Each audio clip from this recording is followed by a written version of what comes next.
There is a type of person who looks completely fine from the outside. They answer emails, they pay rent, they show up to work. They might have a decent job, a few friends, a clean apartment, and a life that looks normal from a distance. But late at night, or in the quiet 10 minutes after pulling into the driveway, something feels strangely frozen. Nothing is on fire. Nothing is obviously falling apart. And somehow, that makes it harder to explain. Because everyone understands being stuck when your life is a mess. What people don't understand is feeling stuck when nothing is technically wrong. From the outside, people may call this overthinking. They may say you need to be more grateful. They may assume you are bored, lazy, dramatic, or waiting for life to become perfect before you move. And sometimes, you start believing them. You look around and think, I should be fine. Other people would be happy with this. So instead of admitting you feel trapped, you quietly shame yourself for not feeling more alive. But psychologically, something else may be happening. Feeling stuck is not always a sign that your life is broken. Sometimes it is a sign that your inner life has stopped matching your outer life. And this is where the pattern starts to make sense. Imagine someone finishing work at 5:47 p.m. They close the laptop, but they don't move. The room is quiet. Their phone lights up with a message from a friend asking if they want to grab dinner. They stare at it, type, maybe, delete it, and place the phone face down. They are not angry at the friend. They just cannot find the version of themselves who wants to go. So they order food, open a show they are not excited to watch, and scroll through people posting weddings, promotions, vacations, new apartments, new bodies, new lives. Everyone seems to be moving somewhere, and they are sitting on the couch with the takeout container still half open, wondering why their own life feels like a room with no doors. Have you ever had a night like that? That matters, because the problem is not always lack of ambition. It is often lack of inner permission. For many people, the stuck feeling begins when life becomes more about maintaining a role than listening to a signal. You become the reliable one, the practical one, the calm one, the one who does not make sudden changes, the one who should be thankful. Over time, your choices may become less about desire and more about avoiding disruption. You stay in the job because leaving would be irresponsible. You keep the relationship almost alive because ending it would make you the bad person.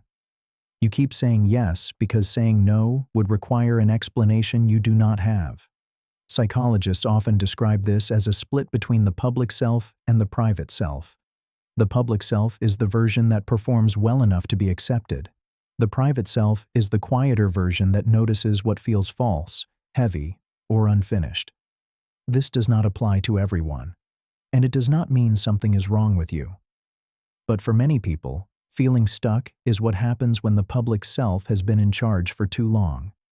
But here's what most people miss. You can be functioning and still be emotionally exhausted. You can be responsible and still be disconnected from your own wants. You can have a normal life and still feel like you are disappearing inside it. That is the strange part. The paradox is that feeling stuck can happen not because you failed, but because you succeeded at becoming someone other people could understand. You chose the safe path, the sensible option, the version of life that would not disappoint anyone too much. And for a while, it worked. But safety has a cost when it becomes your entire identity.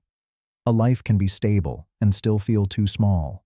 A routine can protect you and still quietly numb you. You can have peace on paper and pressure in your chest. That is the trap. And once you see this, you can't unsee it. The stuck feeling is often not asking, why aren't you doing more? It may be asking, when did you stop choosing? That sounds simple until you look closer. Modern life makes this harder to notice. In American culture especially, there is pressure to look like you are progressing. You are supposed to build a career, optimize your habits, reply quickly, stay healthy, keep up with friends, date well, make money, and somehow stay relaxed while doing it.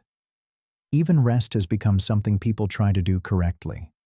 Social media turns everyone else's highlights into evidence against you. Remote work can make your days blur together until Monday and Thursday feel like the same room with different lighting. Job insecurity can make people stay in places that quietly drain them because at least they are predictable. So when you feel stuck, you may think it is a private failure. But there is another layer. A lot of people are not stuck because they lack discipline. They are stuck because the culture keeps asking them to be visible, productive, flexible, responsive, and emotionally fine all at once. And the mind has limits. Sometimes the mind stops dreaming because it is busy managing. It manages impressions. It manages bills. It manages other people's reactions. It manages the fear of making the wrong move.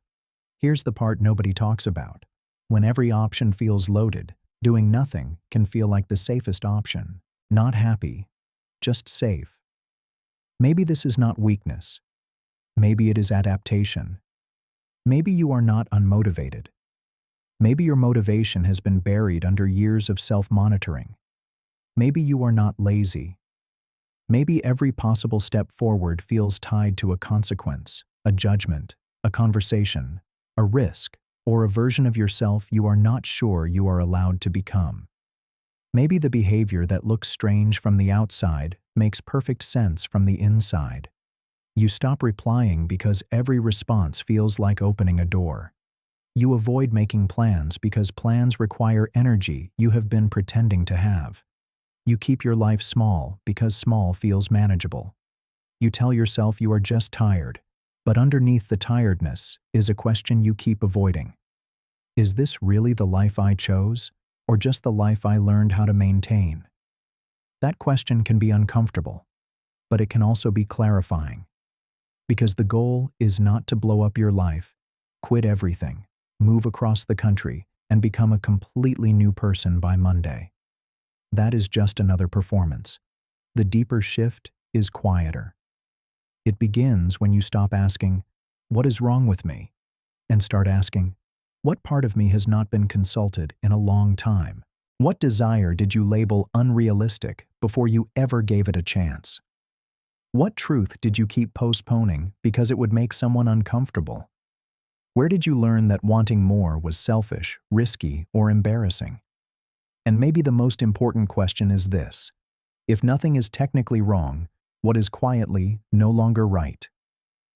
You do not have to answer that immediately. Sometimes awareness arrives before action. Sometimes the first sign of movement is not a big decision. It is the moment you finally admit that your boredom is not random. Your restlessness is not meaningless. Your numbness is not a personality flaw. It is information. Maybe you are not stuck because you are broken. Maybe you are stuck because some part of you is asking to participate in your life again. And if that is true, then the way forward may not begin with becoming more productive. It may begin with becoming more honest. Not honest in a dramatic way. Not honest in a way that destroys everything. Just honest enough to notice what you keep avoiding. Because a life can look fine and still be asking for a deeper conversation. If this resonated with you, subscribe for more deep dives into the hidden psychology of everyday behavior. And if this felt familiar, you might want to watch the next video on why you keep waiting for the right time to start your real life.